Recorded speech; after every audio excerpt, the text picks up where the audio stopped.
السلام علیکم ورحمۃ اللہ وبرکاتہ۔ ایک دفعہ کا ذکر ہے، کسی ملک پر ایک عادل بادشاہ کی حکومت قائم ہو گئی۔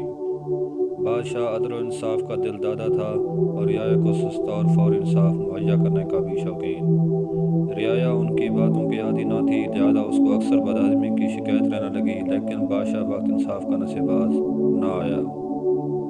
اس کے عدل کا ایک قصہ بڑا مشہور ہے۔ ایک دن بادشاہ کو ایک پرانا دوست ملنے آیا، جس کے ساتھ مل کر بادشاہ کبھی وارداتیں کیا کرتا تھا اور اپنے میٹرک پاس بیٹے کے لیے نوکری کی درخواست بھی کرتا تھا۔ بادشاہ نے وزیر خاص، جس کی ڈگری بعد میں جعلی ثابت ہوئی، کو حکم دیا کہ بچے کو سول اسپتال میں سرجن لگا دو۔ وزیر خاص ہکا بکا رہ گیا، آلی جا تو پھر پہلے سے موجود سرجن کا کیا کروں؟ حکم ہوا اسے تھانے دار لگا دو۔ وزیر نے پھر دائی دی، تھانے دار کو کہاں بھیجوں؟ اسے جیل میں ڈال دو۔ بادشاہ نے ضد چو کر کہا، درباری نورتن، جنہیں مخالفین کفن چور ٹولہ کہتے تھے، اس فیصلے پر اش کر اٹھے۔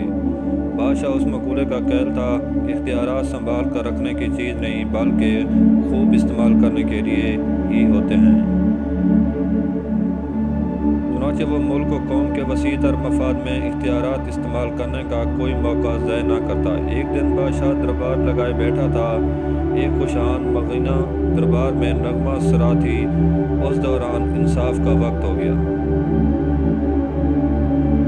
وزیر انصاف، جو تازہ جیل سے رہا ہو کر آیا تھا، نے بادشاہ کی توجہ اس جانب مبذول کرائی۔